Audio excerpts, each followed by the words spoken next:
At a press conference in Abuja on Thursday, the NNPP National Chairman, Ajuji Ahmed, urged lawmakers to expunge all objectionable provisions contained in the Act. Now, Ahmed stated that the opposition leaders view certain provisions of the Electoral Act 2026, which was signed into law by President Tinubu with what they described as undue haste, as an alleged deliberate move by the All Progressives Congress-led administration to undermine the will of the people ahead of the 2027 general elections. The coalition of opposition insists that the flaws of the 2023 elections must be corrected before 2027. Major challenges was insecurity, here and there, economy, and so on and so forth. Now it is even worse than what we fought in 2014.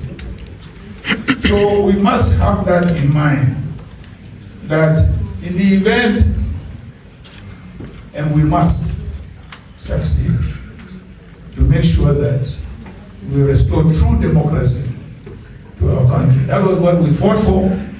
That was what, the founders of this country fought for. And we fought the military for that. And we must make sure that that is established in this country. So I want to thank particularly our speaker today for highlighting the various challenges facing our democracy in this country, from legislative to security, to political parties, to elections, and so on and so forth. I thank you very much indeed for giving me this opportunity, to make a few remarks. Thank you. There's need, very urgent need, for all the opposition parties. Those who are not here today, we're pleading that we all come together to save our dear country.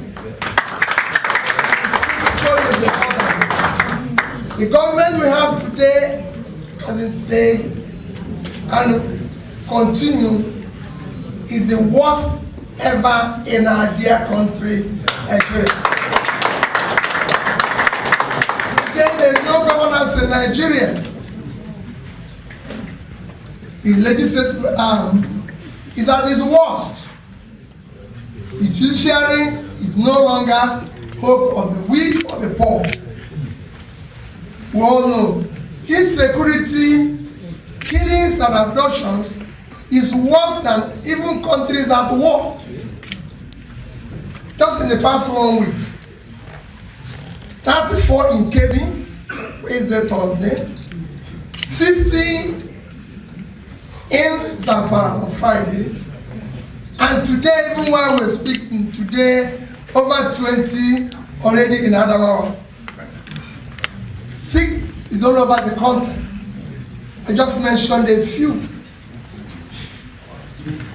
Poverty has increased dramatically in the past 2.5 years, from 87 million to about 140 million today, the highest in any country on earth. In fact, we now have almost over 30% of all the world poor living in Nigeria. We now have more people living in Nigeria, a country of 240 million, than China and India, a country of 2.8 billion combined.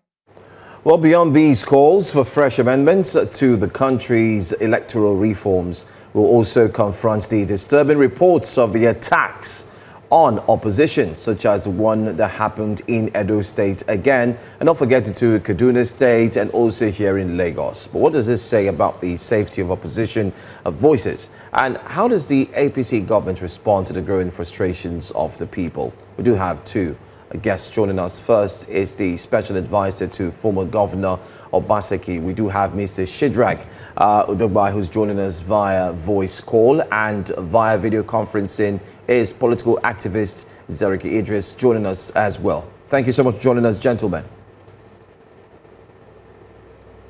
Okay, I'm going to start off first with you, Mr. Idris, before we go straight to the voice call, the former SA who's also on the line.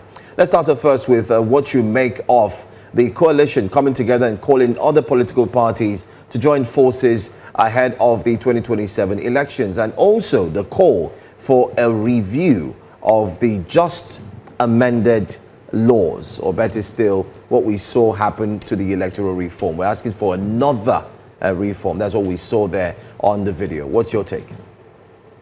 Thank you. That's a great question. The first leg of your question is the opposition coming together to join forces to attempt to rescue our country from the precipice. Like the video you played before we started this conversation, it is stark. It is now shocking that Nigeria has more poor people than hungry people, for that matter, than India and China combined. About 140 million Nigerians are poor. And even some of us who are pretending not to be poor, we know that if you check very well, you will know that things are not okay at home. So it is crucial. It is the first of 4 steps that I have suggested that the opposition must do. This is the one concerning the opposition: unity, coherence of the opposition. The other 3 would be foreign interest in Nigeria, and we have seen it with the President of the United States sending an envoy to come and assess the security situation in Nigeria. We are also praying and hoping for an unbiased INEC. But I have said it before, that INEC is like a tree in the wind. When the Nigerian people are ready to take back their country, INEC will have no choice. So these are some of the steps that needs to be taken to save our country from the precipice. Even those in government today must have acknowledged, and some of them say it privately, that we have not had it so bad. It seems that the leaders of this country are detached from the reality of the normal human being, everyday Nigerian living in Nigeria. And then you asked about the electoral reform. For 2 weeks, we had seen some of the shenanigans and the maneuverings of those in the legislature, those we elected to the legislature. It needs to be emphasized, because Nigerians need to know this, that we own the Nigerian legislature. We voted for the senators and the members' House of Reps. The senators and the members' House of Reps are serviced with my taxes and yours. So I own the Nigerian legislature. The Nigerian legislature does not own me. And whatever is done in the 2 houses, whether it's the House of Representatives or the Senate, must reflect the wishes and aspirations of Nigerians. And one of the crucial wishes and aspirations of Nigeria is that we will have free and fair elections in the year 2027. To guarantee this free and fair election, we have demanded to be enforced and to be put in the laws, our electoral laws, mandatory electronic transmission of results. They had surreptitiously removed it before, but when they saw the protest and the pressure that came from Nigerian youth, young Nigerians with interest in moving this country forward, they put it back.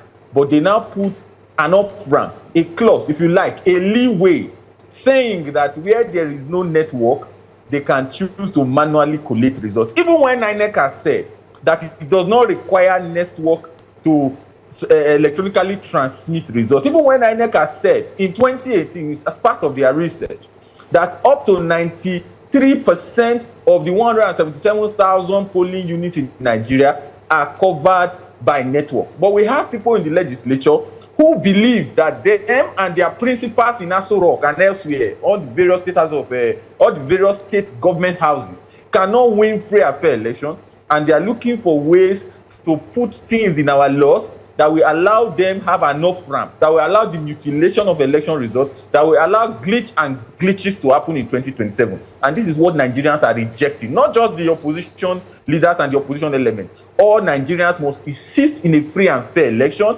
because the only hope for a citizen in a democracy is his vote. Once you remove the power to pick a leader from the citizen in a democracy, you can't call it anything else but a democracy. Let's confirm, Mr. Udugbai, who's joining us, via the voice call.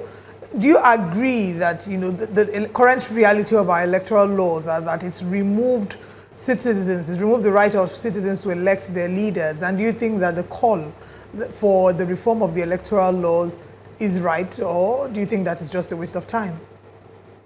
Yeah, I strongly believe that Nigerians demanding for a redress of the just amended 2026 Electoral Act are speaking in the right direction. Because in as much as the law has been passed, it would be a little unfair for me to say the law to a large extent has nothing positive for Nigerians. But the strength of the electoral law is just as strong as its weakest clause. And there are two contentious clauses that have been giving Nigerians reason for worry. The first of them being the electronic transmission of results, where INEC, where the law expressly states that when there is failure of electronic transmission, that it should revert to from ECSA. There are two implications here. First of all, the law is not clear on what failure is. It does not specify what failure is. As in, at what point do you now unanimously agree that there is failure? In as much as we know that all we require is just a transmission of results, whereby even if you upload and there's no network in that particular venue, when you move into an area where there's network, it can be covered effectively and it will be uploaded. And then, secondly, there's no issue of punishment as to regard who we announce what failure is, at what point it tends to not be enthroned, and is there any punishment for people who sit down to engineer failure of the transmission of results? There is a critical aspect I also have to agree. There's no change. I do not see a change from what it used to be, because as at last 2023 election, there was electronic transmission of results. But first, it was also being subjected to being a secondary, or perhaps a trivial, or perhaps as described by the Supreme Court, as just a television, a mere viewing portal for Nigerians to see what's happening, and it's not a legal collation center, as we stated. But today, it has not been made mandatory. The court, we do not know how the court will now regard the IREF and what it's supposed to do with the results that we uploaded, whether there's going to be a cross-examination of what is on ground and what is uploaded. Because from what the law says, it made it look as though the IREF or the result that is transmitted electronically is secondary.